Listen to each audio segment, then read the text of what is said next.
pribadi yang suka menganjurkan orang berbuat baik. Tentu kalau kita menganjurkan orang berbuat baik, kita mulai dari diri kita sendiri. Kita berbuat baik, setelah itu kita sampaikan, karena ajakan yang paling efektif adalah melalui contoh, melalui keteladanan.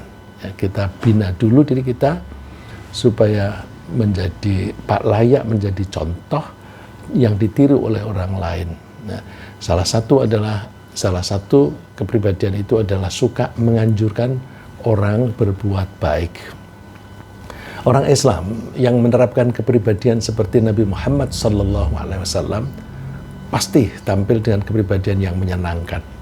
Karena kepribadian yang dianjurkan, yang dicontohkan oleh Rasulullah SAW itu memang disukai oleh orang-orang yang ada di sekitarnya, yang dekat dengan kita, yang berhubungan dengan kita, baik hubungan kekeluargaan, hubungan pertemanan, maupun hubungan bisnis. Semua akan senang dengan kita. Sudah kita bahas beberapa karakter atau ciri khas orang-orang yang berkepribadian seperti Rasulullah, yaitu yang pertama, suka mendoakan orang lain. Yang kedua, berpenampilan yang menyenangkan orang lain. Ketiga, suka memberi kepada orang lain. Yang keempat, menyayangi orang lain. Yang kelima, suka melindungi keselamatan orang lain. Lalu yang keenam, berempati dan suka menolong. Yang ketujuh, ramah dan rendah hati. Yang kedelapan, menghargai pendapat orang lain. Yang kesembilan, bersedia memberi nasihat ketika diminta. Yang kesepuluh, suka memaafkan orang lain tanpa diminta. Yang kesebelas, mencegah orang lain berbuat buruk. Lalu yang ke-12 yang kita pelajari pagi ini adalah menganjurkan orang lain berbuat baik. Dalam kehidupan bermasyarakat, menganjurkan orang lain berbuat baik setelah kita sendiri melakukan kebaikan sangatlah penting untuk menjaga kedamaian dan membangun kemakmuran bersama. Karena di dalam kehidupan bermasyarakat selalu saja ada orang-orang yang suka merampas hak orang lain, merebut hak orang lain, dan ada yang berperilaku semaunya sendiri demi memperoleh keuntungan pribadi tanpa menghiraukan penderitaan orang lain. Jika tidak ada pihak yang mencegah mereka dari perbuatan buruk dan tidak ada yang menganjurkan para anggota masyarakat melakukan kegiatan-kegiatan yang baik, maka kemungkinan besar masyarakat tersebut akan tertimpa bencana. Bencana yang diturunkan oleh Allah Subhanahu wa Ta'ala, baik bencana itu berupa bencana alam maupun bencana sosial. Bencana alam itu bisa berupa tanah longsor, bisa berupa banjir bandang, bisa berupa angin yang kencang. Sedangkan bencana sosial itu bisa yang pernah kita alami, krisis moneter, krisis ekonomi, krisis sosial, dan korupsi, ya, maraknya korupsi, sehingga menghasilkan atau menyebabkan kemiskinan rakyat. Itu termasuk bencana sosial. Allah menyatakan dalam Al-Quran, wa idza aradna an nuhlika qaryatan amarna mutrafiha fafasaqu fiha fahaqqa 'alaiha al-qawlu fadammarnaha tadmira. Jika kami akan menghancurkan suatu negeri, kami biarkan negeri itu para pimpinannya atau orang-orang yang suka bermewah-mewah untuk berbuat fasik. Fasik itu suka melanggar peraturan-peraturan. Setelah itu lalu fahaqqa 'alaiha al-qaul, maka layaklah jatuh vonis. Al-qaul itu ucapan. Nah, ini semacam vonis, ya. Jatuhlah vonis, fadammarnaha tadmira, lalu kami hancurkan negeri itu sehancur-hancurnya. Ini menarik sekali, Allah menyebutnya yang berbuat fasik di sini terutama adalah mutrafiha, orang-orang yang mutrafun. Orang-orang yang mutrafun itu adalah orang-orang yang suka hidup mewah. Di negeri kita, orang-orang yang suka hidup mewah dan pamer itu kita suka menyebut orang-orang yang suka flexing. Nah, mereka itu adalah orang-orang yang gampang sekali mendapatkan uang karena mereka mendapat uang dengan cara yang haram, dengan merebut hak orang lain, mengambil misalnya dari anggaran negara yang seharusnya disalurkan untuk kepentingan masyarakat tapi diambil oleh mereka. Lalu mereka menjadi tiba-tiba kaya. Bisa juga dengan bisnis yang curang. Bisnis curang itu macam-macam. Ada kalanya yang dicurangi pemerintah dengan cara membuat laporan palsu tentang impor barang-barang yang kena pajak, lalu dia membayar pajak, lalu diolah di sini, diekspor. Kalau barang itu bahan bakunya diimpor, kena pajak, kena tarif, diekspor, maka pajak dan biaya yang dipakainya, biaya cukai yang dibayarkan boleh diminta kembali. Ada juga masyarakat yang menjadi korban penipuan produk misalnya. Itu seringkali orang-orang yang bermewah-mewah itu adalah pejabat yang curang, yang korup, kerjasama dengan pengusaha yang korup juga. Pengusaha yang korup dan pejabat yang korup itu mendapatkan keuntungan yang banyak sekali. Tiba-tiba mereka kaya, mereka suka bingung membelanjakannya. Dibelanjakan untuk membeli rumah mewah, mobil mewah dan sebagainya. Tapi tidak habis karena memang jumlahnya banyak. Nah, kalau diberikan tanah semua nanti gampang dilacak karena surat tanah itu mesti ada sertifikatnya. Mobil juga harus ada STNK-nya, gampang dilacak. Maka mereka suka membeli barang mengatasnamakan orang lain, sopir misalnya atau pembantu, mobilnya mewah. Nah, itu karena untuk menyembunyikan identitas.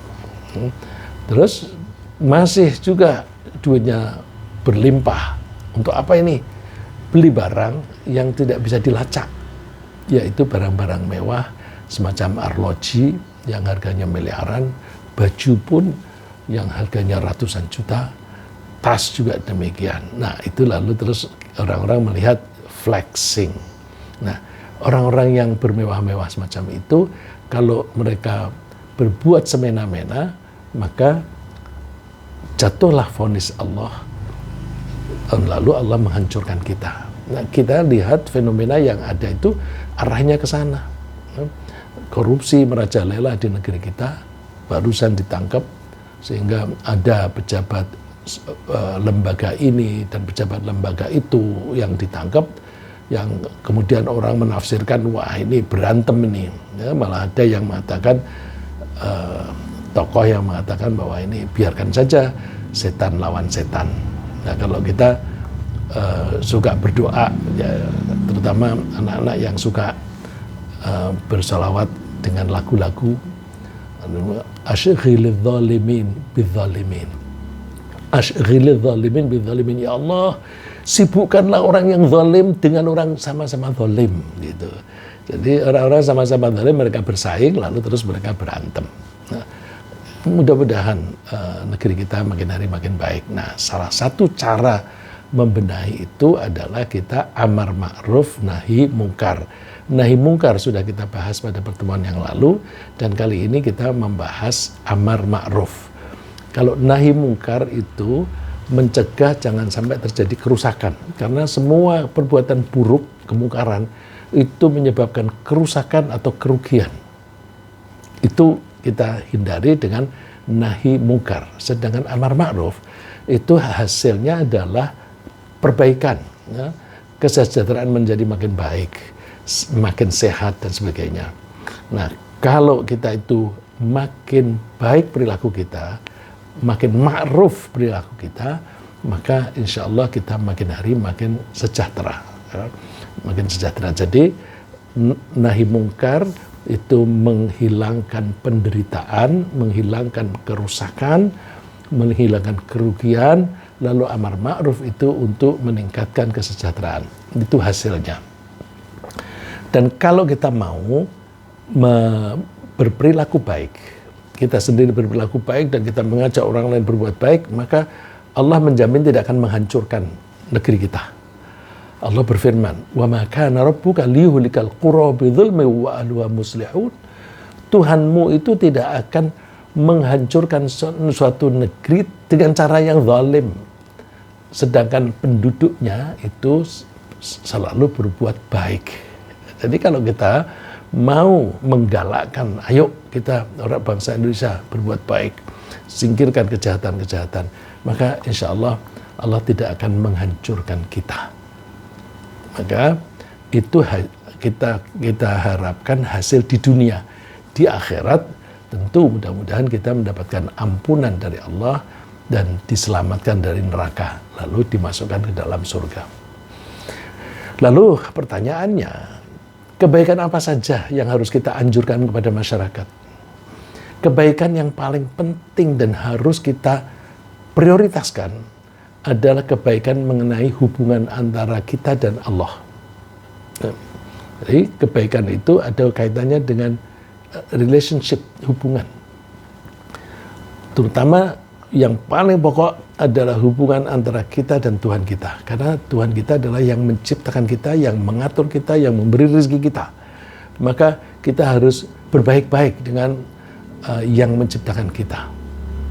Kita mesti berperilaku yang sesuai dengan posisi kita sebagai makhluk. Kalau kita itu diciptakan oleh Allah, tahu dirilah kita. Kan kita ini yang diciptakan oleh Allah. Dan kita dijamin rezeki kita oleh Allah. Berarti kita ini disayangi oleh Allah, maka kita mesti bersyukur. Kalau bersyukur ya kita itu jangan suka sombong, kita mesti merendahkan diri di hadapan Allah. Nah, cara menghormati Allah yang paling baik adalah mengabdi kepada Allah. Jangan mengabdi kepada yang lain, karena yang lain tidak memberi apa-apa kepada kita. Kalau telah memberi itu hanya jumlahnya sedikit, terbatas sekali. Kalau Allah memberi kita itu tidak terbatas, karena pemberian Allah itu tidak hanya materi, tapi juga yang non materi, termasuk kesehatan, kebahagiaan dan sebagainya. Jadi hubungan yang paling baik antara kita dengan Allah adalah kita mengabdi kepada Allah. Namanya mengabdi itu berarti apapun yang kita lakukan hanya untuk Allah, bukan untuk kita. Ini penting, karena seringkali kita itu tertarik melakukan kegiatan orientasinya menyelamatkan kita sendiri, orientasinya untuk memenuhi keinginan kita sendiri, tapi kurang memperhatikan keinginan Allah. Ya, misalnya orang dianjurkan puasa Ramadan, terus kenapa kamu puasa Ramadan? Oh, kalau kamu puasa dalam 1 bulan, kamu nanti akan sehat karena begini dan seterusnya. Terus dia paham, oh begitu. Kalau begitu puasa itu menguntungkan saya dong. Oke lah, kalau itu menguntungkan saya, aku mau puasa. Berarti puasanya itu bukan mengabdi kepada Allah, tetapi mengabdi pada diri sendiri. Itu salah. Kalau kita puasa, kenapa kamu puasa? Karena diperintah oleh Allah. Terus biar apa? Ya karena diperintah oleh Allah, Allah itu yang menciptakan aku, yang memberi rezeki kepada aku, ya biar Allah senang aja. Biar Allah senang, aku ingin menyenangkan Allah. Allah senangnya Allah kepada kita itu kita biasanya menyebutnya ridhonya Allah. Aku melakukan puasa ini hanya untuk mengharapkan ridhonya Allah, supaya Allah senang kepada saya, karena Allah sudah murah hati, ya, bahasanya manusia murah hati, menciptakan kita, memberi rezeki kepada kita, terus mengendalikan misalnya badan kita ini banyak sekali yang kita tidak bisa mengendalikan. Jantung kita itu berdenyut 24 jam non-stop, pernafasan kita, pencernaan kita nggak berbuat apa-apa, dan kita tidak diberi tugas untuk mengelola itu, tidak diberi tugas untuk mengedarkan darah kita 24 jam. Kalau kita ditugasi, mati kita. Karena misalnya, oke, kamu laksanakan tugasmu membuat darah beredar terus di dalam tubuhmu. Kalau kita ngantuk, kalau kita lupa, berhenti itu, begitu berhenti mati. Terus Jangan-jangan, udah nggak usah ditugasi itu. Aku saja. Maksudnya itu Allah, aku saja yang mengatur itu. Nah, kalau kita itu diatur oleh Allah untuk kebaikan kita semuanya, ya selayaknya kita nurut, tunduk patuh kepada Allah. Maka perintah Allah hanya satu itu. Wa ma umiru illa liya'budullaha mukhlishina lahuddin. Mereka, termasuk kita ini, tidak diperintah kecuali untuk mengabdi kepada Allah. Saya lebih suka mengartikan ini mengabdi, karena abada ya'budu itu memang kita adopsi, yang kita adopsi mengabdi, abada. Orangnya abdu, abdi. Kalau kita artikan ibadah, ketika kita menyebut ibadah, pengertiannya menjadi sempit.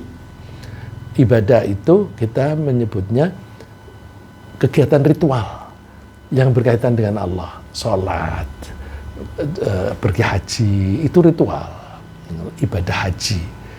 Padahal mengabdi kepada Allah itu lebih luas. Ketika kita bekerja, mencari penghasilan uang, itu juga dalam rangka mengabdi kepada Allah. Kalau kita, kenapa kamu bekerja? Supaya dapat duit. Duit itu apa? Untuk makan. Aku dan keluargaku. Titik. Berarti bekerja itu untuk mengabdi pada diri sendiri dan keluarga. Tapi bandingkan. Kenapa kamu bekerja? Aku bekerja untuk mendapatkan gaji atau mendapatkan keuntungan berupa uang. Terus apa? Uang ini saya pakai untuk melaksanakan perintah Allah. Allah memerintahkan aku memberi nafkah kepada keluargaku. Jadi aku cari penghasilan ini bukan karena keinginan saya, tapi karena keinginan Allah agar aku memberi nafkah kepada keluarga. Jadi bekerjanya dalam rangka mengabdi kepada Allah. Nah, bekerja yang semacam itu yang ada pahalanya. Karena bekerjanya dalam rangka mengabdi kepada Allah. Dan melakukan itu hunafa, secara lurus. Enggak belok-belok. Tidak tercampur. Wa yuqimus salat wa yutuz zakah. Dan mereka membuktikan bahwa mereka mau menegakkan sholat. Jadi bukan hanya mau sholat, tapi menegakkan sholat. Kalau menegakkan sholat itu ya disiplin waktunya, disiplin prosedurnya, dan sebagainya. Dan mau membayar zakat. Wadzalika dinul qayyimah. Itulah agama yang lurus. Nah, sebaliknya, jika masyarakat itu melanggar ketentuan ini dengan menyekutukan Allah misalnya dengan menganggap bahwa Allah memiliki anak atau dengan mengabdi kepada selain Allah. Jadi kalau ada orang menyekutukan Allah itu bisa dengan cara menganggap Allah punya anak atau mengabdi kepada Allah plus kepada yang lain. Enggak, mengabdi hanya kepada Allah. Tadi kan dikatakan mukhlishina lahuddin, murni hanya untuk Allah. Maka kalau ada orang yang suka melanggar perintah yang ini, itu alam di sekitar kita itu ikut marah. Karena mereka ikut marah, maka ada saja kemungkinan terjadi bencana alam. Karena alam itu bisa marah. Kita tidak menduga bahwa alam itu kan misalnya gunung itu kan tidak bernyawa. Jangan dikira gunung itu tidak bisa marah. Bisa marah. Ini diungkapkan oleh yang menciptakan gunung itu. Bahwa gunung itu bisa marah. Bumi bisa marah. Allah menyebutnya takadus samawati yatafattarna minhu wa tanshaqqul ardu wa takhirru jibalu hadda an da'u lirrahmani walada. Hampir-hampir langit itu pecah karena ucapan itu. Ucapan apa? Nanti disebut di belakang. Dan bumi hampir-hampir terbelah. Dan gunung-gunung itu hampir-hampir runtuh. Kenapa? Karena mereka itu, alam raya itu marah. Ada orang yang menuduh bahwa Allah yang Maha Pemurah itu mempunyai anak. Jadi kalau orang menuduh Allah punya anak, itu alam raya marah. Karena alam raya itu membuktikan bahwa Tuhan itu hanya satu, pencipta itu hanya satu. Dan dia itu tidak ada yang menyerupainya. Ya, laisa kamitslihi syai', nggak ada yang serupa dengan Allah. Kalau ada orang mengatakan Tuhan punya anak, itu sama dengan menyamakan dengan manusia, maka alam itu bisa marah. Nah, kemarahan itu bisa berupa bencana alam. Nah, kebaikan yang juga sangat penting kita anjurkan kepada masyarakat setelah pengabdian kepada Allah adalah menyambung hubungan atau menjaga hubungan antar manusia yang kita suka menyebut silaturahim. Nah, silaturahim itu yang tidak tersambung kita buat nyambung, yang sudah tersambung kita buat makin kokoh. Nah, itu silaturahim. Yang belum tersambung kita sambung, yang sudah tersambung kita kokohkan supaya hubungan itu menjadi makin baik, makin baik. Nah, siapa saja orang yang harus kita jaga hubungannya? Semua orang, dari semua lapisan. Mulai dari lapisan yang dianggap paling mulia secara sosial, sampai dengan orang yang dianggap paling rendah secara sosial. Orang yang paling rendah itu siapa? Budak. Sekarang tidak ada budak, ya, tidak ada perbudakan. Tapi kita tahu sejarahnya budak itu tidak punya harga diri. Karena apapun yang dikerjakan oleh budak harus hasilnya diberikan kepada tuannya. Dan kalau budak itu mempunyai keinginan sesuatu, tuannya tidak akan mengizinkan kalau itu bertentangan dengan keinginan tuannya. Kalau dia disuruh berdagang, maka seluruh keuntungannya 100% adalah milik tuannya. Nah, itu kan tidak mempunyai harga diri, karena semuanya untuk tuannya. Nah, sampai dengan orang yang semacam itu kita harus menjaga hubungan dengan baik. Maka setelah Allah menganjurkan mengabdi kepada Allah, wa'budullaha wa la tusyriku bi syai'a, mengabdilah kamu kepada Allah dan jangan menyekutukannya. Setelah itu langsung wabil walidaini ihsana, berbuat baiklah kepada kedua orang tua. Ihsana ini diartikan berbuat baiklah. Dari mana? Secara tata bahasa, ihsanan itu masdar, dia menggantikan kata kerja. Kata kerjanya mestinya ahsinu bil walidain. Terus ahsinu, kata kerja itu diganti dengan ihsana, tempatnya dipindahkan ke belakang. Wabil walidain ihsana. Jadi artinya sama dengan wa ahsinu bil walidain wa bidil qurba dan seterusnya. Ya. Jadi wabil walidaini ihsana wa bidhil qurba wal yatama wal masakin wal jari dzil qurba wal jaril junubi was sahibi bil jambi wa binis sabili wa ma malakat aymanukum. Dan berbuat baiklah kamu kepada kedua orang tua, kepada orang-orang yang dekat. Orang-orang yang dekat itu dekat-dekat secara persaudaraan, secara hubungan darah. Kepada anak yatim, kepada orang-orang miskin, kepada tetangga, baik tetangga yang dekat maupun tetangga yang jauh, dan juga kepada rekan bekerja, rekan yang selalu seiring sejalan, dan juga orang-orang yang terlantar. Dan juga berbuat baiklah kepada para budak. Ini berarti kita harus berbuat baik kepada seluruh manusia. Dan ayat ini tidak menyebut keimanan. Bukan hanya orang-orang Islam saja. Jadi orang miskin yang non-muslim juga kita tetap harus berbuat baik kepada mereka. Kalau misalnya mereka kebetulan meminta sesuatu kepada kita dan kita pada posisi tidak bisa memberi, kita menolaknya mesti dengan cara yang baik, meskipun dia non-muslim. Ya. Jadi ayat ini menunjukkan bahwa kita setelah mengabdi kepada Allah harus menjaga hubungan baik dengan semua orang, lapisan apapun, golongan apapun, dan sebagainya. Kalau tidak mau berbuat baik pada mereka berarti sombong. Berarti sombong, merasa diri lebih hebat. Makanya Allah menutup ayat ini dengan innallaha la yuhibbu man kana mukhtalan fakhura. Sesungguhnya Allah tidak suka kepada orang yang sombong dan congkak. Ya. Sombong itu bisa dengan cara mengangkat diri sendiri lebih dari yang seharusnya. Saya ini paling penting, itu sombong. Tapi bisa juga dengan menganggap orang lain rendah. Alah, kamu tahu apa sih?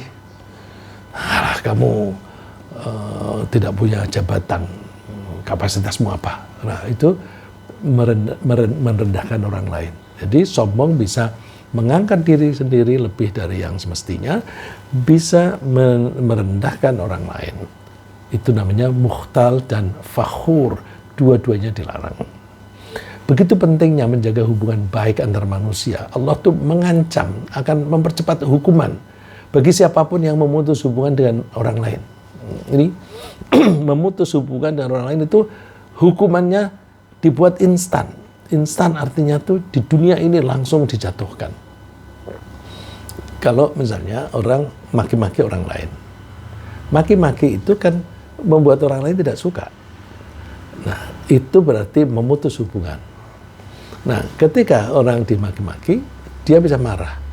Kalau maki-makinya itu sangat buruk, maka kemarahan ini bisa berupa balasan dengan maki-maki yang lebih, atau bahkan dia dengan pukulan, atau bahkan bisa membunuh.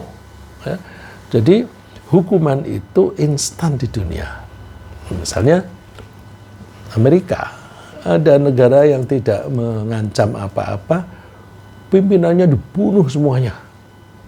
Nah, terus dibalas. Nah, balasannya itu adalah hukuman setimpal yang mereka lakukan. Hukumannya di dunia, apalagi nanti di akhirat. Itu menyerang orang lain, memukul orang lain, memaki-maki orang lain, itu adalah perbuatan yang memutus hubungan antar manusia. Dan kalau orang melanggar silaturahim, hukumannya itu disegerakan. Rasulullah bersabda, "Ma min dzambin ajdaru ayu ajjilallahu ta'ala li sahibihil uqubah fid dunya." Tidak ada dosa yang lebih patut untuk disegerakan oleh Allah terhadap orang yang melakukannya, lalu diberi hukuman di dunia. Terus apa itu? Mithlul baghi wa qati'atir rahim. Seperti baghi. Baghi itu merampas hak orang lain. Mencuri, korupsi, itu merampas hak orang lain. Wa qati'atir rahim, dan memutus hubungan antar manusia. Nah, itu yu'ajjal, disegerakan di dunia. Nah, makanya kita harus hati-hati. Ya. Kalau melanggarannya kepada Allah, Allah itu Maha Pemaaf. Ditunggu supaya dia sadar. Nanti kalau dia sadar, Allah mengampuni. Tapi kalau hubungan antar manusia, hukumannya langsung instan. Nah, di antara orang-orang di sekitar kita yang harus menjadi prioritas dalam menjaga hubungan baik adalah mereka yang paling dekat dengan kita. Terutama pasangan dan anak-anak kita sendiri. Karena justru orang-orang yang dekat kaitannya dengan kita lah yang paling berpotensi menjadi musuh kita. Jadi kita berusaha berbuat baik dengan cara kita menjaga hubungan dengan keluarga.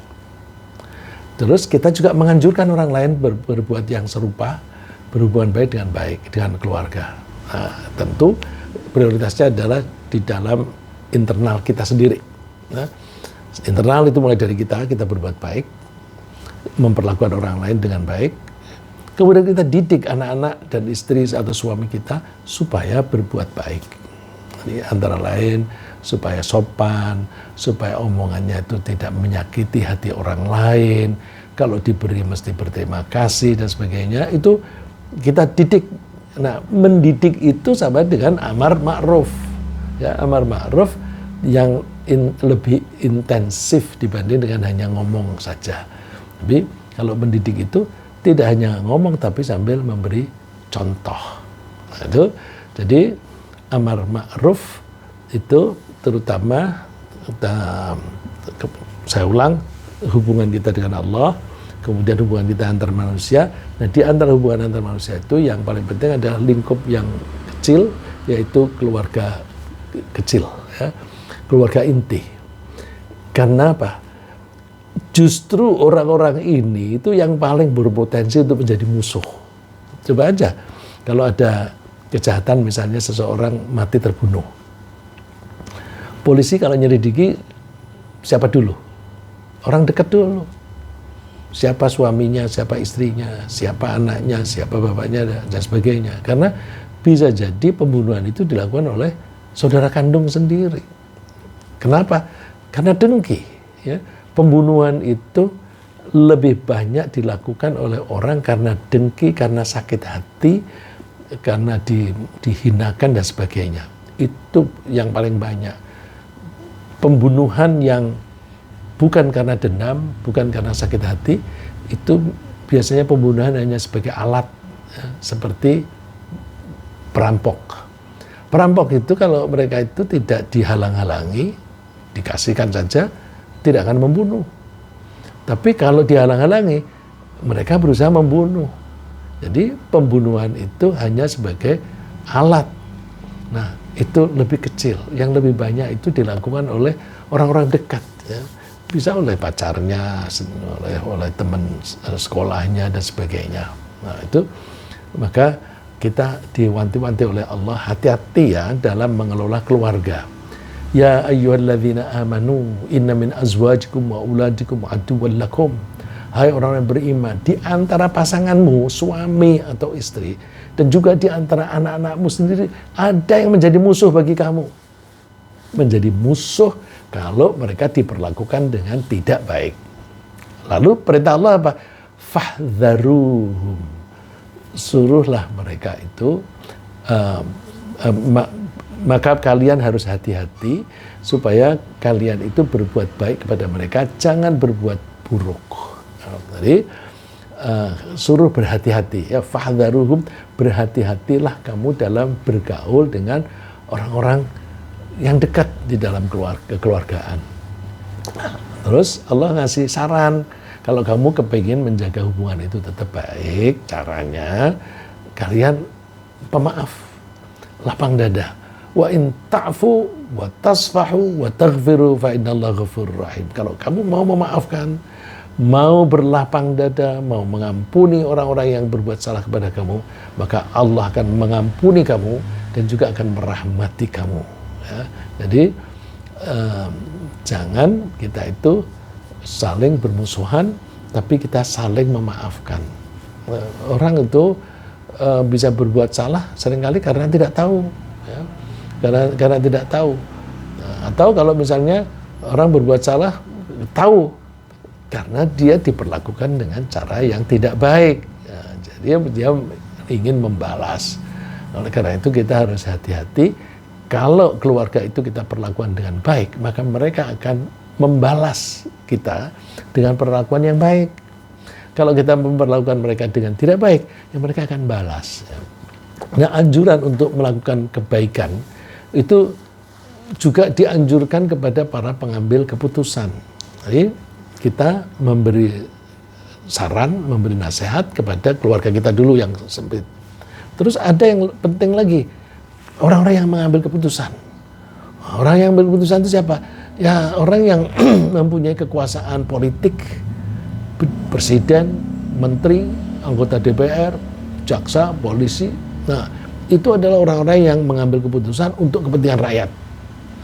Tapi ada juga pengambil keputusan itu dalam lingkup yang kecil. Perusahaan misalnya, pimpinan perusahaan. Nah, pimpinan perusahaan itu juga perlu dinasihati yang baik karena arah kegiatan perusahaan itu sesuai dengan bimbingan atau arahan dari para pimpinannya. Kalau pimpinannya mengarahkan untuk kejahatan, ya jahat. Ya, misalnya ada teman yang bekerja di suatu perusahaan, dia keluar. Kenapa? Dia mendapatkan bahwa perusahaan itu suka memalsukan invoice, ya, memalsukan tanda terima atau tanda transaksi begitu. Itu suka dipalsukan. Dia keluar. Nah, itu siapa yang memalsukan? Pimpinan, ya, pengambil keputusan. Nanti para pengambil keputusan itu harus berhati-hati karena apa? Kesalahan mereka itu imbasnya luas. Ya. Akibatnya itu luas, yang menderita itu banyak. Kalau perusahaan, imbasnya itu bisa karyawannya, bisa customernya. lingkupnya lebih kecil dibanding dengan seorang menteri. Kalau menteri itu curang, maka imbasnya itu bisa seluruh rakyat Indonesia. Maka memberi nasihat kepada mereka untuk berbuat baik itu penting, ya, penting demi kemaslahatan seluruh bangsa. Nah, ini Allah memberi arahan pada kita kalau kita memberi anjuran, ya kan, ini amar ma'ruf kan memberi anjuran kepada para pengambil keputusan itu apa saja, antara lain yang diajarkan oleh Allah, innallaha ya'murukum an tu'addul amanati ila ahliha. Allah itu memerintahkan kalian untuk melaksanakan amanat, laksanakan dan berikan kepada orang yang berhak. Jadi kalau ada pemerintah itu diberi wewenang untuk mengalokasikan anggaran untuk membangun jembatan misalnya, laksanakan dengan baik. Kalau dia tidak membuatnya, maka yang menderita rakyat. Karena jembatan itu maksudnya untuk kebaikan supaya ekonomi antar daerah itu berjalan dengan baik. Tapi kalau dia tidak membuatnya, berarti dia tidak melaksanakan amanat. Atau dia membuatnya, tapi kualitasnya dikurangi. Karena apa? Duitnya separuh atau sebagian itu diambil, mutunya kurang. Kalau mutunya kurang, maka dalam waktu sebentar dia akan rusak. Kalau itu rusak, hancur, yang rugi masyarakat lagi. Nah, makanya kita disuruh memberi anjuran kepada para pemegang kekuasaan untuk melaksanakan amanat mereka. Wa idza hakamtum bainan nasi an tahkumu bil adl. Kalau kalian mengambil keputusan di antara manusia, ya, ini ambil keputusan itu bisa di pengadilan, bisa juga di bidang-bidang lain yang mempengaruhi hubungan orang banyak. Ketika kalian mengambil keputusan di antara manusia, ambillah keputusan yang adil. Nah, ini berarti kita dianjurkan untuk amar ma'ruf kepada orang-orang yang mengambil keputusan, yang berhak mengambil keputusan. Bisa juga kita mempunyai posisi yang lebih tinggi, ya. Jadi misalnya kita menjadi presiden atau kita menjadi menteri, kita nasihati orang di bawah. Tapi bisa juga orang di bawah menasihati yang di atas. Bagaimana orang yang tidak punya jabatan? Ya, rakyat harus memberi nasihat juga. Sebenarnya rakyat itu tidak berada di bawah menteri. Karena apa? Mereka jadi menteri itu kan digaji. Yang gaji siapa? Rakyat. Jadi sebenarnya rakyat itu bos mereka. Tapi mereka seringkali memutar balik logikanya. Seolah-olah mereka itu yang berwenang untuk mengatur rakyat. Seharusnya rakyat yang mengatur mereka, ya. Rakyat yang berhak mengatur mereka. Buktinya apa? Jadi dalam pemerintahan kita kan ada sistem yang membuat undang-undang, peraturan itu DPR. DPR itu mewakili rakyat. Berarti undang-undang itu yang harus dilaksanakan oleh eksekutif itu dibuat oleh rakyat. Rakyat yang nyuruh, kamu presiden, menteri laksanakan ini, gitu. Terus itu harus diawasi. Nah, diawasi seharusnya DPR itu mengawasi. Tapi kalau DPR-nya tidak berani menegur, ya akhirnya rakyat menegur secara langsung. Nah, kalau rakyat menegur secara langsung itu tidak teratur, tidak beraturan. Karena mereka melakukan demonstrasi itu bisa dengan cara baik, bisa dengan cara yang jelek, gitu. Ya, maka kita mesti rajin memberi nasihat. Nah, memberi nasihat kepada mereka gimana? Ya, kalau kita punya kekuasaan, kita nasihati dengan kekuasaan kita. Kalau enggak, ya di masjid-masjid kita bikin pengajian.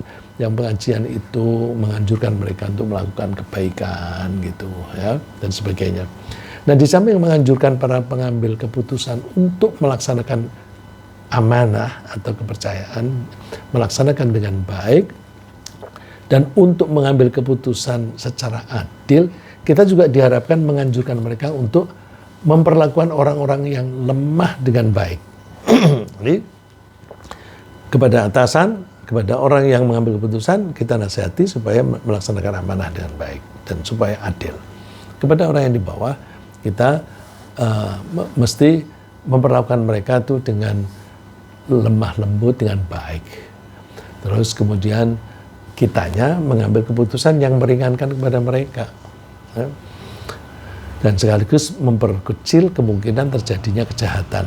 Nah, ini misalnya Allah memerintahkan innallaha ya'muru bil 'adli wal ihsan. Ini mirip dengan yang tadi ya. Sesungguhnya Allah menganjurkan kalian berbuat adil dan berbuat baik.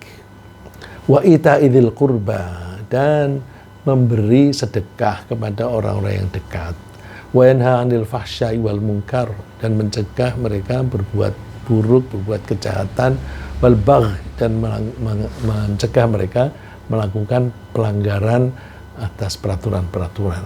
Nah, ya'idzukum la'allakum tadhakkarun. Allah menasihati kalian agar kamu mendapatkan pelajaran. Nah, ini yang tambahan dari tadi, di samping keadilan, maka Allah menganjurkan berbuat baik dan memberikan orang-orang dekat kita, memberikan hak mereka.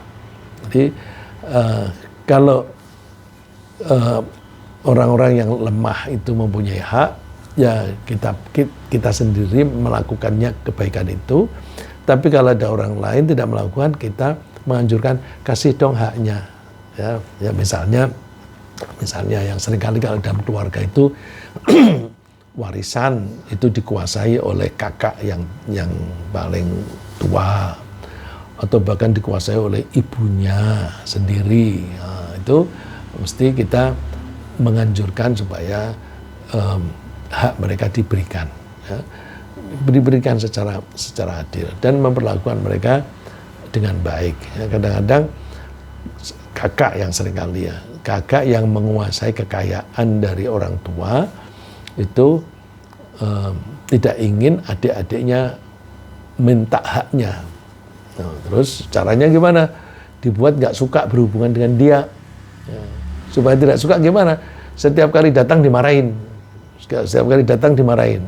Supaya adik-adiknya sebel ketemu dia. Karena sebel lalu malas ketemu. Nah, kalau tidak pernah ketemu kan tidak akan menagih.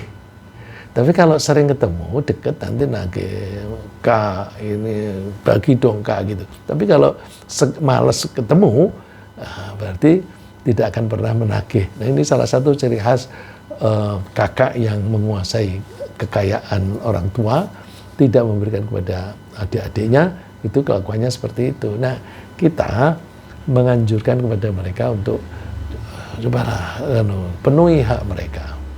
Termasuk bukan keluarga, misalnya ada orang minta-minta, ya.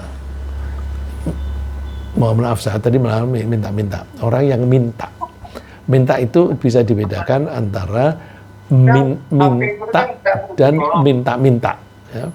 Kalau minta itu sesekali saja ketika butuh. Tapi kalau orang yang minta-minta, seringkali orang itu tidak butuh. Artinya tidak kepepet, tapi minta lagi.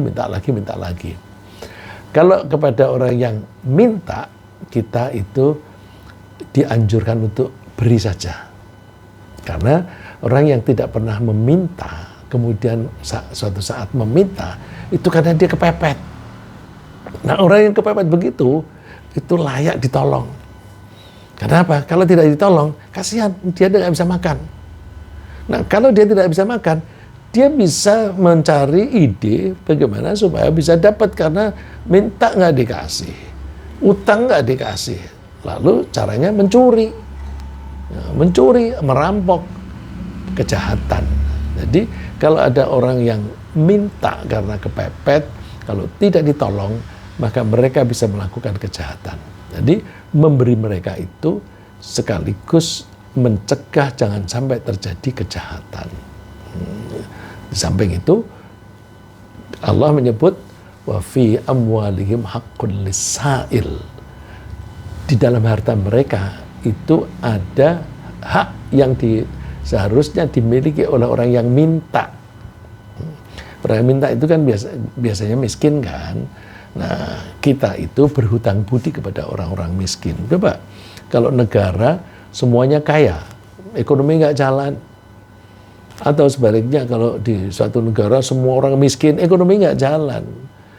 Kalau orang kaya semuanya, kita mau menjual sesuatu, aku udah punya, aku nggak butuh itu.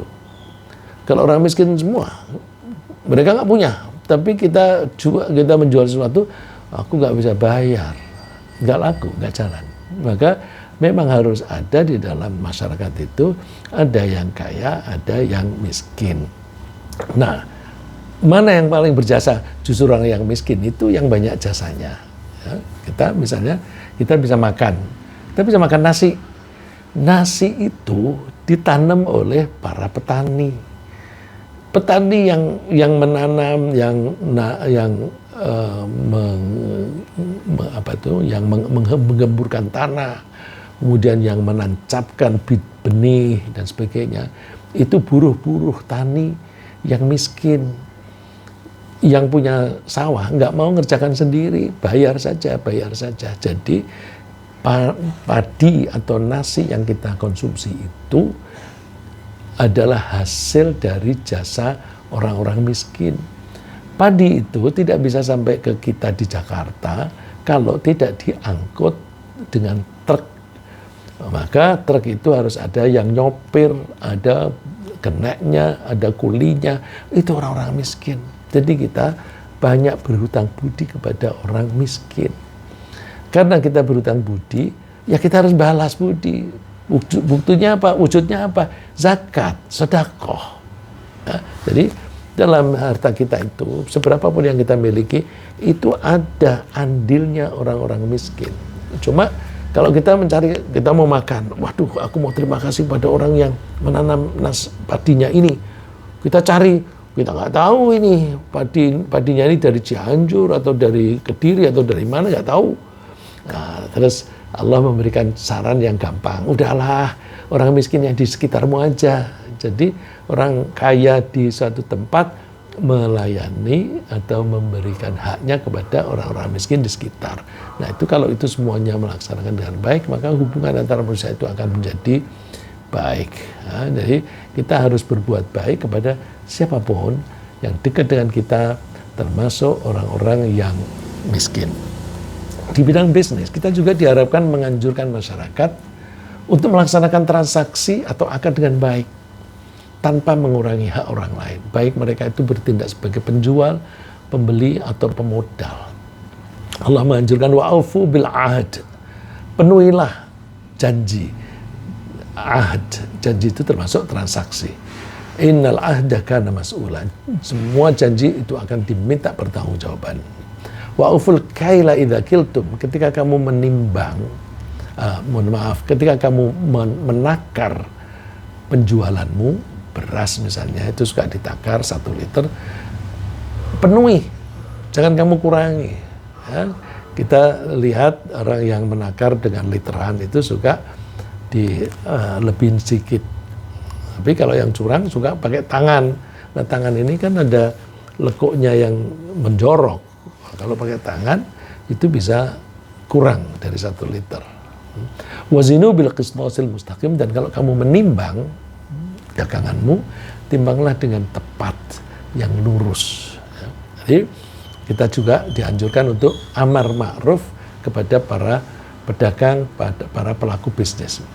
Kalau kita selalu berusaha menganjurkan para anggota masyarakat untuk melakukan kebaikan, maka Allah akan menjaga keselamatan kita. Semuanya, kalau kita semuanya melaksanakan kebaikan itu, kita akan dijaga dan tidak akan menimpakan bencana kepada kita, sebagaimana firman Allah di surat Hud tadi yang kita baca. Ya, Allah tidak akan menghancurkan negeri kalau penduduknya itu semuanya berbuat baik. Allah juga menghargai kita dengan memberi pahala yang banyak sesuai dengan jumlah yang mau mengikuti anjuran gitu. Maksudnya begini, kalau kita menganjurkan orang berbuat baik, kemudian orang itu mau melaksanakannya, maka kita ketika memberi anjuran sudah dapat pahala. Nanti kalau orang itu melaksanakan perintah kita, dia dapat pahala, kita dapat pahala sama dengan pahala yang dia peroleh tanpa mengurangi pahala dia. Jadi misalnya kita menganjurkan orang yang jelas baik ya, Coba deh kamu biasakan sholat duha. Kita menganjurkan ini sudah dapat pahala. Nanti kalau dia praktekkan dia sholat duha, dia dapat pahalanya sholat duha, kita juga dapat pahala yang sama dengan yang dia peroleh tanpa mengurangi pahala dia. Wah, jadi kalau begitu amar ma'ruf itu sangat menguntungkan dong. Karena kita bisa mendapatkan pahala yang berlipat-lipat. Bahkan orang lain yang bekerja kita dapat. Nah, ini kan sama dengan kita mengemploy, mempekerjakan orang lain supaya orang lain itu memberi sumbangan pahala kepada kita. Ya, untung sekali. Ya, Rasulullah SAW bersabda, "Man dalla ala khairin falahu mithlu ajri fa'ilih." Siapa yang mau menunjukkan kepada suatu kebaikan, maka dia akan mendapatkan pahala sama dengan pahala pelakunya. Untung sekali. Ya, jadi mari kita biasakan amar ma'ruf nahi mungkar. Mana yang kita prioritaskan amar ma'ruf nahi mungkar? Kita prioritaskan nahi mungkar dulu. Karena nahi mungkar itu mencegah kerusakan. Kemudian kita juga menganjurkan kebaikan. Nah, kebaikan itu menambah kemaslahatan, menambah kesejahteraan, menambah kebahagiaan. Nah, mudah-mudahan apa yang kita bahas pagi ini meskipun ringkas bermanfaat bagi kita.